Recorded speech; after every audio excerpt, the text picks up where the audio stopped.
꿈에서 깨어보니 그것도 꿈이었던 경험 누구나 있을 것이다. 어느 날은 이 꿈속의 꿈을 짧게 간 6, 7단계를 거쳤는데 깰 때마다 또 꿈이야 를 연발하며 밤새 설친 적이 있다. 잠에서 깬 후에도 토할 듯한 어지러움과 몽롱한 정신이 종일 지속됐다. 그 몇 단계의 꿈 중에 유독 특이한 꿈이 있다. 꿈속에서 본 세상 모든 사람들이 각자 유아, 청소년, 청년, 중년, 노년의 5개의 육체를 가지고 있었다. 그 5인들은 한 사람으로 함께 다니지만 성격, 성향 모든 것이 달랐다. 꿈을 꾸고 있는 관찰자인 나는 저들과 달리 그대로였고 그들의 기괴하고 신기한 모습에 호기심이 생겨 다가가 이것저것 물어봤는데 그들은 약간의 기억만 공유하고 있을 뿐 함께였지만 서로에 대해 관심도 없었고 자기 할 말만 했다. 이 꿈을 다루는 이유는 과거의 나와 지금의 나는 정말 같은 사람인가? 라는 생각, 그 의문에 대한 답을 보여주는 것 같아서였다. 내 꿈일기장엔 모든 답이 다 있다. 이 꿈은 이때까지만 해도 아니 다른 사람이야 라고 말해주는 듯 했다.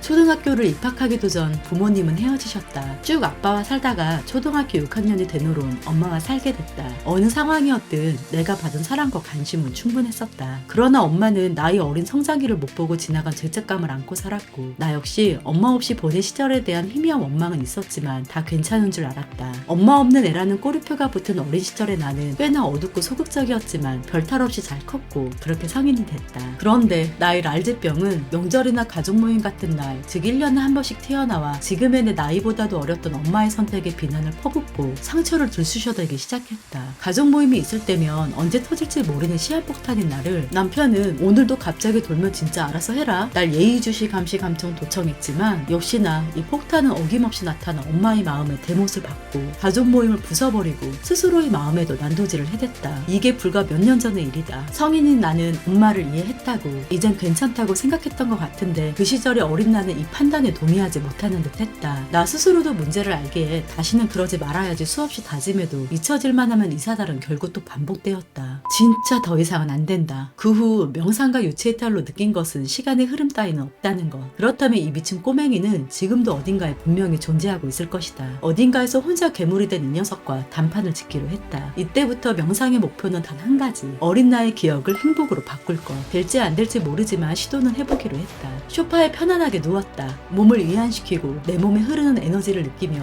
부드러운 감정 상태에 몰입되었을 때 가장 슬펐던 어린 시절을 떠올렸다. 놀랍게도 그것은 부모님이 싸우던 모습도 내가 쓸쓸했던 모습도 아니었다. 생각조차 못한 유치원 미술 시간이다. 밀가루 풀에 물감을 입혀 도화지에 그림을 그려야 하는데 모든 물감이 섞여 칙칙한 회색이 된 밀가루 풀을 손으로 만지작거리고 있다. 옆에 앉은 친구의 노란색, 파란색, 알록달록 예쁜 밀가루 풀을 보며 나도 저렇게 예쁜 색으로 그리고 싶다 생각하지만 이미 모든 색이 섞인 밀가루 풀은 되돌릴 수 없었고 칙칙한 색의 밀가루 풀만을 손에 잔뜩 묻힌 나는 그것을 도화지에 덕지덕지 바르고 있었다. 선생님은 무심한 표정으로 나를 지켜보았고 그 시선을 느낀 어린 나는 빨리 이 시간이 끝나기만을 바라며 하던 짓을 계속 할 뿐이다.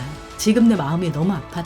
저 아이는 아무 잘못이 없지 않은가. 본인의 무엇이 잘못됐는지조차 모르지 않는가. 이 아이를 행복하게 해주고 싶은 마음에 서둘러 행복했던 기억을 떠올린다. 한방눈이 펑펑 오는 대낮이다. 손으로 받은 눈송이를 유심히 바라보고 있는 아이의 눈에는 눈의 결정이 다 보일 정도다. 고개를 들어 하늘을 올려다보니 주먹 많은 눈송이들이 소용돌이 치며 내려오고 있다. 그 장관을 하염없이 바라본다. 예쁘다. 그때 내게 엄청난 에너지가 느껴졌다. 말로 표현할 수가 없는데 처음 느끼는 감정이다. 그 감정은 어린 나와 지금 나에게 거침없이 휘몰아쳤고 어느새 나는 울고 있었다. 그 감정은 폭풍이자 소나기였고 고통과 환희였다. 감정들은 시공간을 초월하여 지금의 나와 그 아이를 바라보고 있었고 아이 역시 그 감정을 나와 함께 고스란히 느끼고 있었다. 아이가 아니었다. 미술 시간 선생님의 눈치를 보는 것은 어린 나가 아니라 지금의 나였으며 소용돌이 치며 내려오는 눈송이의 환희를 느끼는 것 또한 지금의 나였다. 지금의 나에게 미친 꼬맹이가 불쑥 튀어나와 엄마를 상처 준 것이 아니고 지금의 내가 아무것도 모르던 어린 나에게 너는 상처가 있는 애다. 그러니 미친 꼬맹이가 되라며 채찍질을 하고 있는 거였다. 지금의 내가 아파하니 이 아이가 아픈 아이가 되었으며 내가 기뻐하니 이 아이가 기쁜 아이가 되었다. 지금의 내가 어린 나의 신이었던 거다. 앞서 얘기한 5등격의 꿈에 대한 내 판단은 완전히 빗나갔다. 유년기부터 노년기까지 함께 다닌 그들은 서로 다른 하나가 아니라 그들의 희미하게 공유된 느낌, 기억, 그것이 곧 나였던 거다. 모든 시공간의 나는 지금 이곳에서 내가 느끼는 감정 하나로 연결되어 있었다. 지금의 나는 아이가 꿈꾸고 있을 나이며 앞으로의 내가 회상하고 있는 나다.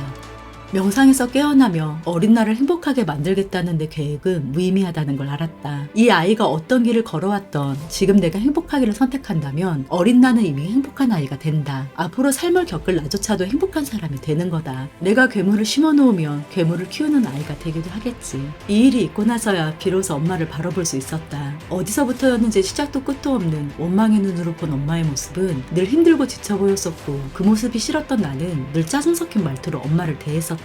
그러나 내가 심어놓은 피해망상의 씨앗을 걷어내고 우리 엄마를 보니 그는 더 이상 지치고 가여운 사람이 아니라 본인과 자식들의 삶을 위해 세상과 맞서고 삶이 주는 행복과 슬픔을 느끼며 흘러가는 한 존경스러운 사람만 있었다. 내 어린 시절 바꾸기 명상은 대성공이다. 엄마와 명절에 만나거나 남편과 함께 셋이 놀 때조차도 난 단 한 번도 일방적으로 화를 내거나 엄마에게 전처럼 폭발한 적이 없다. 알 수 없이 올라오는 화는 더 이상 없었다.